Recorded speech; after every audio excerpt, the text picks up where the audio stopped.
I may be corrected. No, it is a counter claim. It is a counter claim by you. No, it is not a point of order. You are the chairman. Professor Ram Gopal Yadav. धन्यवाद उपसभापति जी। बहुत महत्वपूर्ण विषय पर चर्चा हो रही है और मैं ये चाहता हूँ, मंशा हमारा ये है, ये एक ऐसा बिंदु है, ऐसा चर्चा का विषय है जिस पर जब वक्त पड़ा तो सारा देश एक साथ रहा, इसलिए बहुत ज़्यादा आरोप प्रत्यारोप की आवश्यकता नहीं। क्या सुझाव दिए जा सकते हैं, कहाँ गलती है उसको सुधारा जा सकता है, क्योंकि विदेश नीति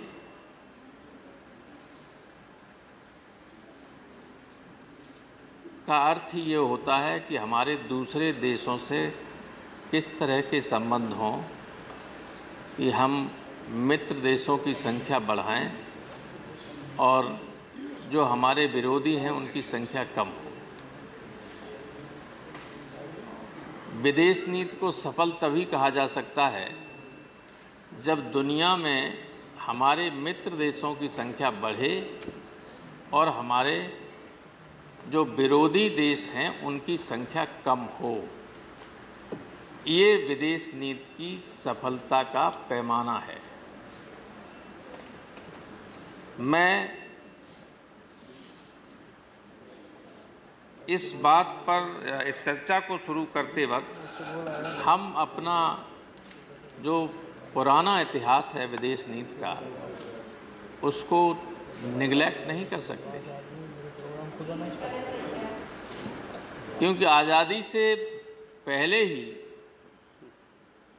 47 से पहले ही पंडित नेहरू ने ये कहा था कि हम एक ऐसी नीति अपनाएंगे जिसमें किसी गुट में शामिल नहीं होंगे। लेकिन अब चूंकि दुनिया की जो बाईपोलर सिस्टम था, सोवियत यूनियन के डिसइंटीग्रेशन के बाद वो ख़त्म हो गया, इसलिए वो बात बहुत महत्वपूर्ण नहीं रही।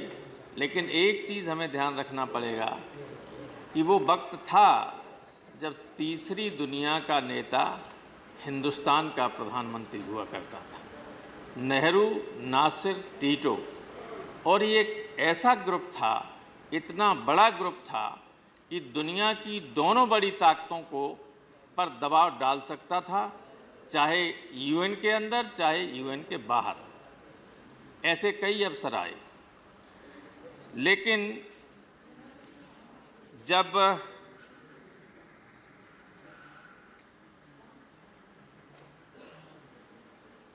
सोवियत यूनियन के विघटन से पहले भी, मैं याद दिलाना चाहता हूं सभी लोगों को, जानते भी हैं सब लोग जो अंतर्राष्ट्रीय राजनीति में रुचि रखते हैं जरा भी,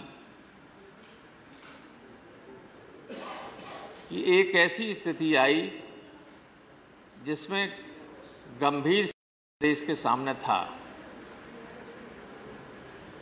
और उस वक्त नॉन अलाइन कंट्री होने के बावजूद हमारा एक देश इतना मजबूत मित्र था कि वो संकट के समय हमारे साथ खड़ा हुआ, लेकिन वो स्थिति आज नहीं है। आप जानते हैं कि 71 में जब युद्ध हुआ, युद्ध से पहले भी देखिए ये जो यात्राएं करते हैं बाहर, ये कोई खराब बात नहीं है। जब तक आप मिलेंगे नहीं किसी से, तब तक रिश्तों में सुधार नहीं हो सकता। कम से कम जो हमारे खिलाफ हैं, मान लीजिए वो नहीं सुधरते हैं, लेकिन जो हमारे खिलाफ नहीं हैं या जो बॉर्डर लाइन पे हैं, वे हमारे साथ न सही तो हमारे खिलाफ तो नहीं जाएंगे। 71 के युद्ध से पहले आपको याद होगा कि इंदिरा जी ने कितने देशों की यात्रा की और जनमत बनाया, विश्व जनमत बनाया कि हमारे साथ स्थिति यह है कि इतने बड़े पैमाने पर हत्याएं तत्कालीन पूरी पाकिस्तान में आर्मी के द्वारा हत्याएं की जा रही हैं, करोड़ों आदमी हिंदुस्तान में आ रहे हैं, हमारी स्थिति खराब हो रही है, आर्थिक स्थिति खराब हो रही है। हमें दुनिया का हमदर्दी हिंदुस्तान के साथ हुई। नतीजा ये हुआ कि उसके बाद जब युद्ध हुआ तो जो और देश थे दुनिया के वो कोई हमारे खिलाफ नहीं थे। पाकिस्तान के पक्ष में संयुक्त राज्य अमेरिका था, यूनाइटेड किंगडम था। बाद में विदेश मंत्री जी यहाँ बैठी हैं, सब जानती हैं कि जो उस वक्त निक्सन और किसिंजर के बीच वार्ता हुई, जो ब्रेजनेव और उनके नेवल कमांडर्स के बीच वार्ता हुई, वो सब पब्लिक है अब, कि किस तरह से योजना बनाई बंगाल की खाड़ी की तरफ अमेरिका का 7th फ्लीट, जिसके साथ एंटरप्राइज एटॉमिक वेपन से लैस एयरक्राफ्ट कैरियर था, वो मूव किया।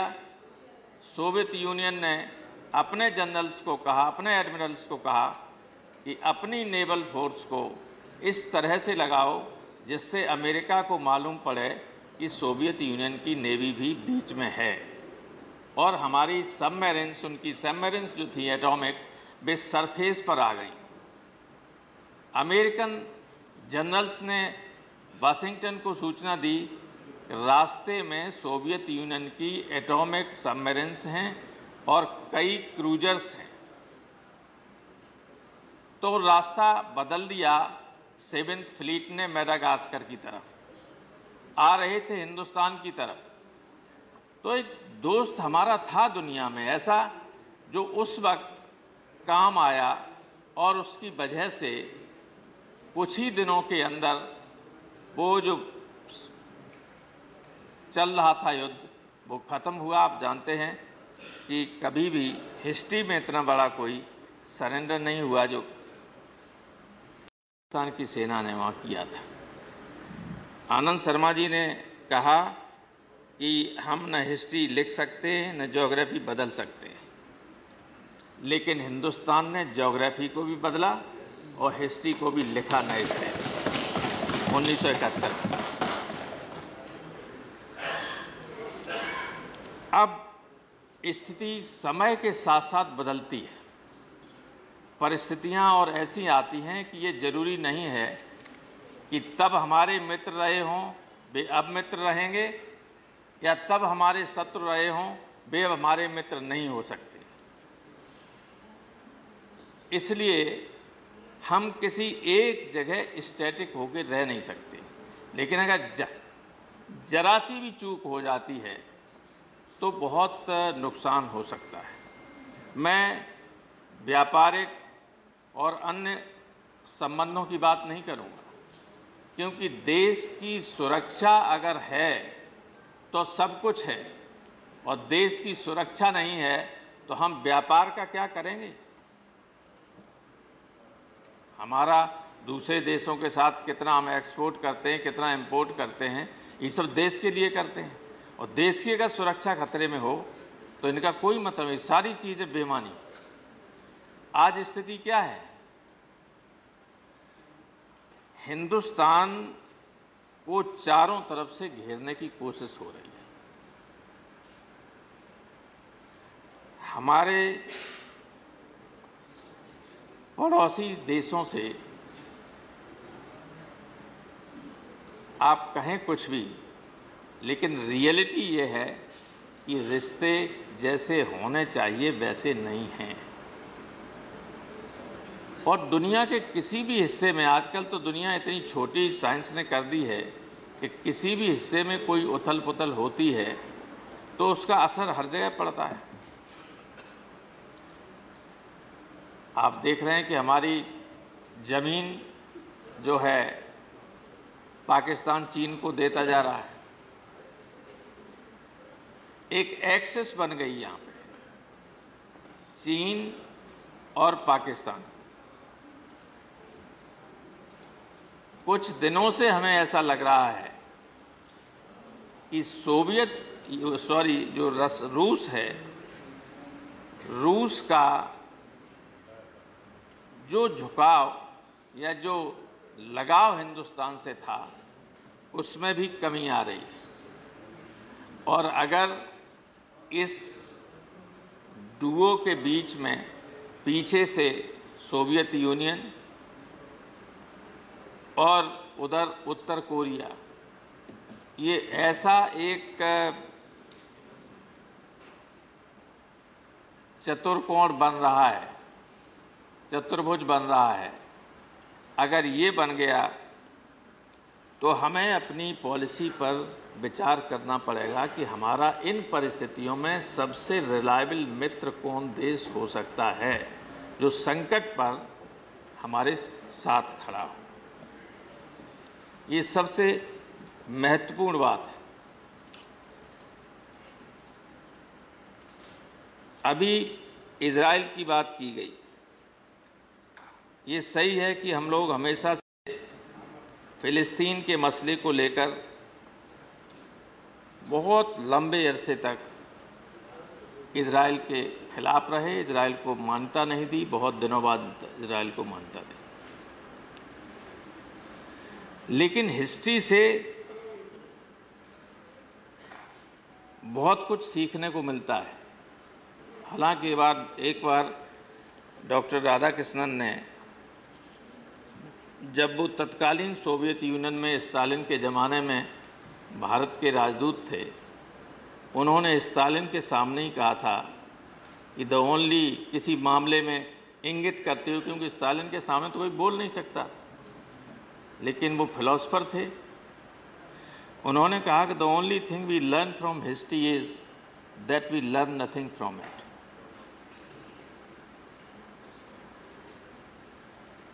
जब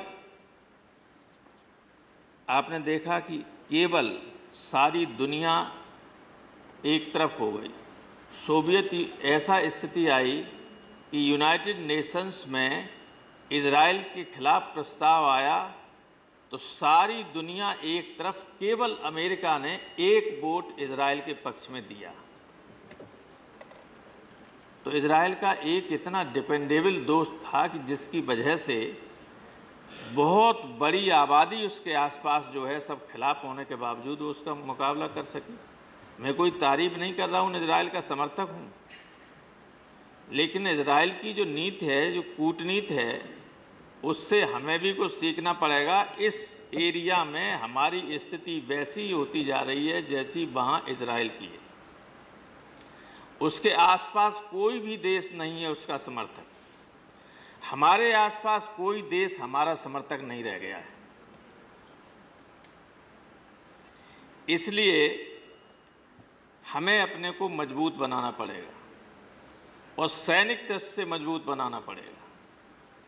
जब तक सैन्य दृष्टि से हिंदुस्तान मजबूत नहीं होगा, तब तक लोग, आपके पड़ोसी जो देश हैं, वे भी आपसे दूर खिसकते जाएंगे। जिस दिन भूटान को ये लगेगा कि हिंदुस्तान हमें चीन से बचा लेगा, वो हिंदुस्तान के साथ पूरे मन से खुलेआम रहेगा। जिस दिन श्रीलंका को ये लगेगा कि अगर कोई किसी तरह की बात होगी तो हिंदुस्तान हमारी रक्षा करने में समर्थ होगा, तो क्या वो आपके खिलाफ जा सकता है? लेकिन ये लगे तो लोगों को हिंदुस्तान इतना ताकतवर है। प्रश्न असली ये है, असली प्रश्न ये है कि लगे कि हिंदुस्तान इतना ताकतवर है तो आपके खिलाफ ये छोटे छोटे देश आपके पड़ोसी हैं, वो आपके जो पहले हुआ करते थे मित्र, तब कोई खतरा नहीं था। कौन जानता था कि जिस चाउ एन लाई को सारे हिंदुस्तान में घुमाया, हिंदी चीनी भाई भाई का नारा दिया, पंचशील का सिद्धांत गढ़ा, और वो कुछ दिनों बाद हिंदुस्तान पर हमला कर देगा? Nobody knew it. तो सब मित्र, हमारे पड़ोसी देश सारे रिश्ते बहुत अच्छे थे, लेकिन जब देखा कि हिंदुस्तान कुछ कमज़ोर हो गया तो लोग उसके खिलाफ होने शुरू हो गए।